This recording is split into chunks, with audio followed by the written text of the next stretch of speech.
First phrase हमने पढ़ा back in the day, जब कोई चीज़ पहले होती थी अब नहीं होती है, उसके लिए आप यूज़ करते हैं बैक इन द डेज का। ठीक है, फिर आपने देखा फेड अप, जब आप किसी व्यक्ति किसी चीज़ से तंग आ जाते हैं, इरिटेट हो जाते हैं, तो वहाँ पे आप फेड अप का यूज़ करते हैं। उसके बाद हमने सीखा बाउंड टू, जब कोई चीज़ होना तय है, किसी काम का होना तय है, ठीक है, जो 101% होगा ही, उसके लिए आप बाउंड टू का यूज़ करते हैं। उसके बाद हमने सीखा बीट अराउंड द बुश, जब कोई व्यक्ति बहुत घुमा फिरा के बातें करता है, सीधे सीधे पॉइंट पर नहीं आता है, मुद्दे पर नहीं आता है, तो वहाँ पे आप बीट अराउंड द बुश का यूज़ करते हैं। चलो तो स्टार्ट करते हैं हमारे सबसे पहले फ्रेज से, जो कि है बैक इन द डे। अब देखो बैक इन द डे का मतलब क्या होता है, जब आप बोलते हो ना कि यार पहले ऐसा काम होता था, पहले के ज़माने में, पहले के टाइम पे ऐसा होता था, तो वहाँ पर आप क्या बोल सकते हो, बैक इन द डे। अब बैक इन द डे का यूज़ आप कहाँ करते हो, पास्ट की मेमोरीज को बताने के लिए, ठीक है, पुराने टाइम को बताने के लिए। ओके डियर स्टूडेंट्स, जैसे पुराने के ज़माने में फ़ोन नहीं हुआ करते थे, back in the days there were no phones, पहले के ज़माने में इंटरनेट कनेक्शन नहीं हुआ करता था, तो back in the days there was no internet connection. तो जो भी चीज़ें पहले के ज़माने में थी या नहीं थी, उसको बताने के लिए आप किसका यूज़ करोगे, बैक इन द डे। तो हमारा फर्स्ट सेंटेंस है, पहले के टाइम में लोग खत लिखते थे, ठीक है, तो आप क्या बोलोगे, back in the days people wrote letter, ठीक है, मतलब पहले लेटर लिखते थे, अब नहीं लिखते हैं, क्योंकि अब तो जो है वो हमारे पास सभी के पास स्मार्टफोन्स हैं, ठीक है, तो हम लोग जो है वो लेटर्स नहीं लिखते, तो लेटर्स पहले के टाइम पे लिखते थे। तो पहले के टाइम पे जब कोई काम होता था, उसको बताने के लिए आपने किसका यूज़ किया, बैक इन द डे।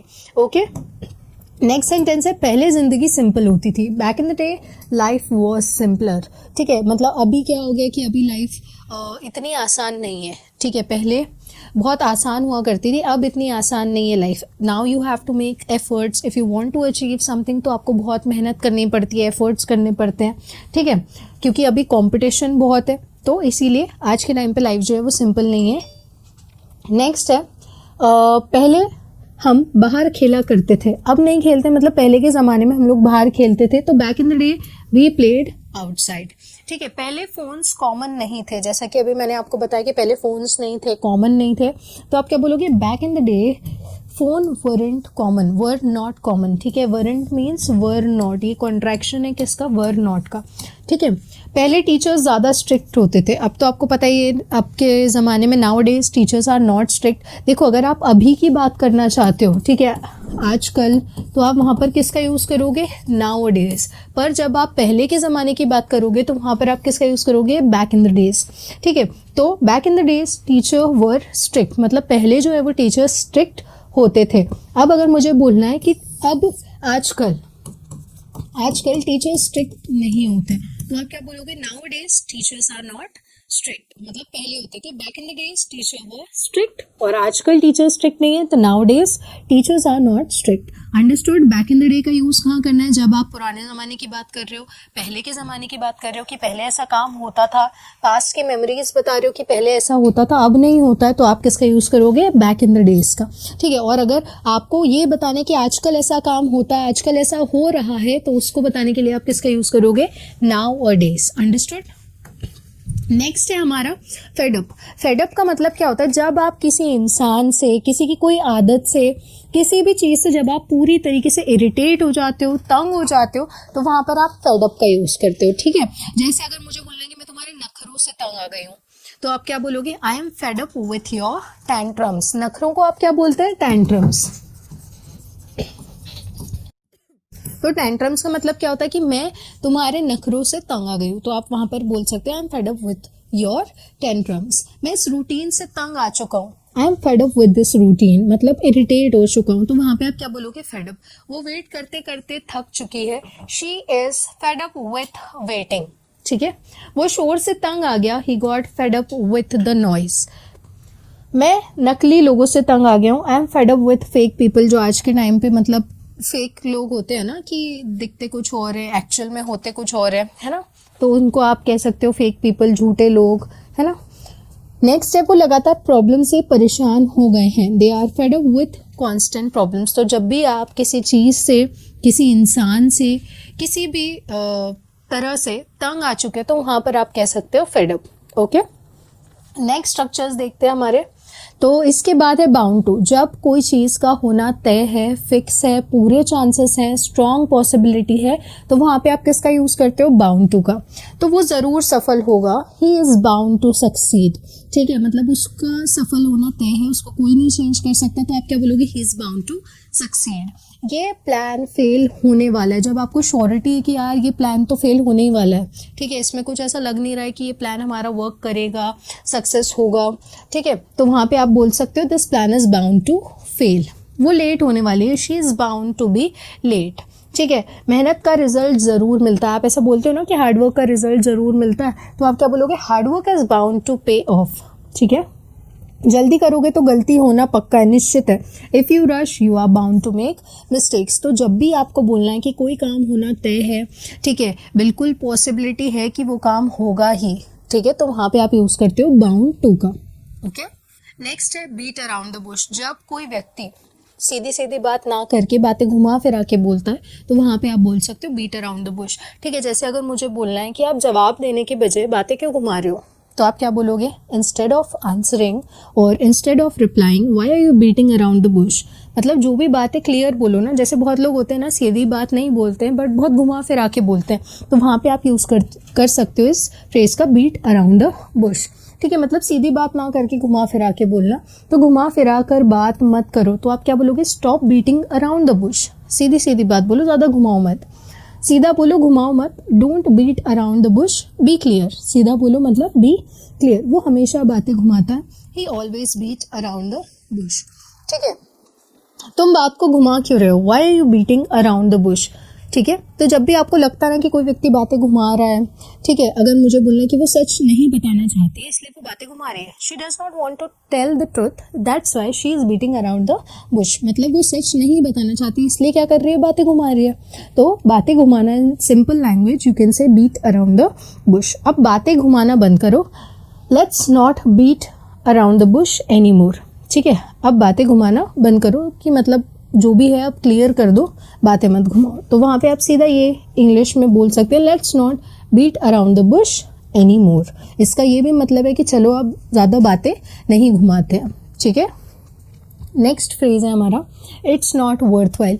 जब कोई व्यक्ति या कोई चीज़ इस लायक नहीं है कि आप उसको जो है वो ज़्यादा इम्पोर्टेंस दो, तो वहाँ पे आप इट्स नॉट वर्थवाइल का यूज़ कर सकते हो। जैसे अगर मुझे बोलना है कि फालतू की चीज़ों के पीछे समय खराब करना सही नहीं है, it's not worthwhile to waste your time on unnecessary things, ठीक है। फालतू की चीज़ों के पीछे पैसे खर्चा करना सही नहीं है, it's not worthwhile to spend money on unnecessary things, ठीक है।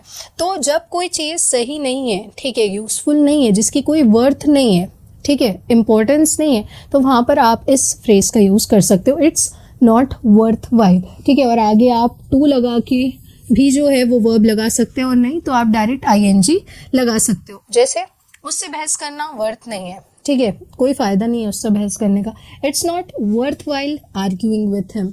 और आर्ग्यूइंग की जगह आप यूज़ कर सकते हो टू आर्ग्यू विथ हिम, दोनों ही सही है, ठीक है। यहाँ टाइम वेस्ट करना सही नहीं है, ठीक है, वर्थ नहीं है यहाँ टाइम वेस्ट करने का, it's not worthwhile to waste time here.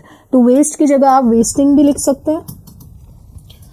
परेशान होना बेकार है, it's not worthwhile getting upset, ठीक है। किसी भी चीज़ को लेकर जैसे आप परेशान हो जाते हो बट उसका इतना कोई इम्पोर्टेंस नहीं रहता, बट फिर भी हम परेशान हो जाते हैं, कोई ऐसी सिचुएशन आती है तो आप कह सकते हो it's not worthwhile getting upset.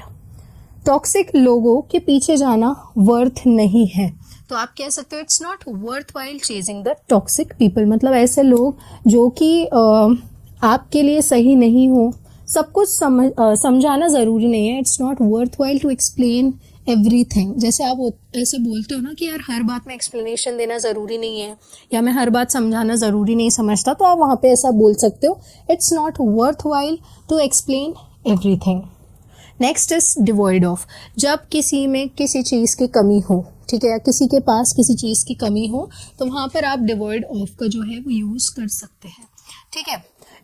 जब किसी चीज़ की पूरी तरह से कमी हो, अब उसकी स्पीच में लॉजिक ही नहीं था, तो his speech was devoid of logic, मतलब जिस भी चीज़ में किसी भी चीज़ की कमी हो, चाहे वो किसी इंसान में किसी चीज़ की कमी हो, किसी टॉपिक में किसी बात की कमी हो, या कोई भी ऑब्जेक्ट में किसी चीज़ की कमी हो, तो आप डिवॉइड ऑफ का यूज़ कर सकते हो। ठीक है, जैसे वो जगह बिल्कुल सुनसान है, द प्लेस या फिर that place is devoid of life, मतलब वहाँ बिल्कुल सूनापन है, कोई कुछ है ही नहीं वहाँ पे, तो आप ऐसा कह सकते हो this place is devoid of life. उसकी आंखों में कोई जज्बा नहीं था, his eyes were devoid of emotion. ठीक है, मतलब इमोशनलेस व्यक्ति होता है ना, तो वहाँ पे ऐसे व्यक्ति को बताने के लिए आप बोल सकते हो कि यार उसकी आंखों में बिल्कुल कोई इमोशन ही नहीं था, इमोशनलेस था, तो आप बोल सकते हो his eyes were devoid of emotion. इस प्लान में क्लैरिटी ही नहीं है, तो किस चीज़ की कमी है इस प्लान में? क्लैरिटी की, तो this plan is devoid of clarity. ठीक है, शांति के बिना जिंदगी बेकार है, a life devoid of peace is meaningless, तो किस चीज़ की कमी है यहाँ पे? पीस की कमी है, शांति की कमी है, तो वो लाइफ का कोई सेंस ही नहीं है, बेकार है, उसे आप कहते हैं मीनिंगलेस। आया समझ में? Last is 9 times out of 10, जब ज़्यादातर कोई चीज़ होती है, हर बार होती है, ठीक है, मोस्ट केसेस में होती है, ज़्यादातर केसेस में होती है, तो वहाँ आप कह सकते हैं 9 times out of 10। 9 times out of 10 बोल कर देखो पहले, 9 टाइम्स आउट ऑफ 10, क्योंकि ये बोलने में थोड़ा प्रॉब्लम जाता है। 9 टाइम्स आउट ऑफ 10, ठीक है, जैसे अगर मुझे बोलना है ज़्यादातर इस समय पर वो सोती है, 9 times out of 10 she स्लीप्स at this time, मतलब जब कोई काम ज़्यादातर होता है, ठीक है, तो वहाँ पर आप 9 टाइम्स आउट ऑफ 10 का यूज़ करते हो। ज़्यादातर वो सही होता है, 9 times out of 10 he is right, तो पहले आप इस फ्रेज को लगा दोगे 9 टाइम्स आउट ऑफ 10, और फिर जो बाद में है वो आपका दूसरा सेंटेंस आ जाएगा। अक्सर लोग जज करते हैं, तो 9 टाइम्स आउट ऑफ 10 पीपल जज यू, आपको जज करते हैं। ठीक है, अक्सर प्लान्स बदल जाते हैं, 9 times out of 10 plans change. ज़्यादातर वो दूसरों की मदद करती है, तो ज़्यादातर के लिए आपने किसका यूज़ किया? 9 times out of 10 she helps other, मतलब वो लोगों की मदद करती है। अक्सर मेहनत जीत जाती है, जो व्यक्ति मेहनत करता है वो जीत जाता है, तो अक्सर के लिए वैसे आप किसका यूज़ करते हो? ऑफन, यहाँ पे आप जनरली भी कह सकते हो, बट हम ये वर्ड्स का यूज़ ना करके हम क्या कह रहे हैं? 9 टाइम्स आउट ऑफ 10। देखो तीनों का मतलब सेम होगा, बट हम ज़्यादा इफेक्टिव साउंड करना चाहते हैं तो हम इसका यूज़ करेंगे। ठीक है, तो अक्सर मेहनत जीत जाती है, 9 times out of 10 hard work wins. Understood dear students? सभी आपको समझ आ गए?